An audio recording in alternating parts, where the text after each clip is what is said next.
ব্রাহ্মণবাড়িয়া ২ আসন থেকে নির্বাচিত মাননীয় সদস্য রুমিন ফারহানা, আপনার সময় ২ মিনিট। Notice number ৮৭৮। ধন্যবাদ। মাননীয় স্পিকার, আপনাকে ধন্যবাদ। মাননীয় স্পিকার, বিশ্বের বিভিন্ন দেশে নানান রকম সংস্কৃতি থাকে। নাচের সংস্কৃতি, গানের সংস্কৃতি, অভিনয়ের সংস্কৃতি, কবিতার সংস্কৃতি। আমাদের দেশে মাননীয় স্পিকার গত ১.৫ বছর এবং এরপরে গত ২ মাস ধরে আমরা মবের সংস্কৃতি দেখলাম। আমরা দেখলাম বাংলাদেশ ব্যাংকের গভর্নরকে মব করে সরানো হয়েছে। আমরা দেখলাম বাসসের প্রধানকে মব করা হয়েছে। বরিশাল আদালতের প্রাঙ্গণে মব হয়েছে। সুপ্রিম কোর্ট লয়ার্স রুমে মব হয়েছে। ডেইলি স্টার, প্রথম আলো ভাঙা হয়েছে। চট্টগ্রামে ১.৫ বছর আগে নেচে গেয়ে নাচ এবং গানের মাধ্যমে মব তৈরি করে ছিনতাইকারী সন্দেহে পিটিয়ে মারা হয়েছে।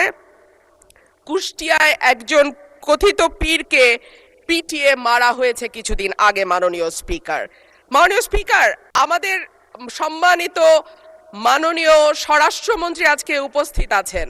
উনি একবার না, দুইবার না, কয়েক দফা আমাদেরকে আশ্বস্ত করেছিলেন বাংলাদেশে আর মবের কালচার হবে না।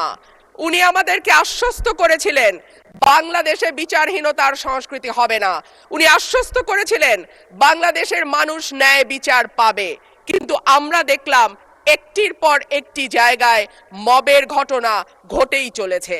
আজকে আমাদের স্বরাষ্ট্রমন্ত্রী উপস্থিত আছেন, আমি ওনার দৃষ্টি আকর্ষণ করে বলি, আজকে মাননীয় প্রধানমন্ত্রীও একই ধরনের কথা বলেছেন।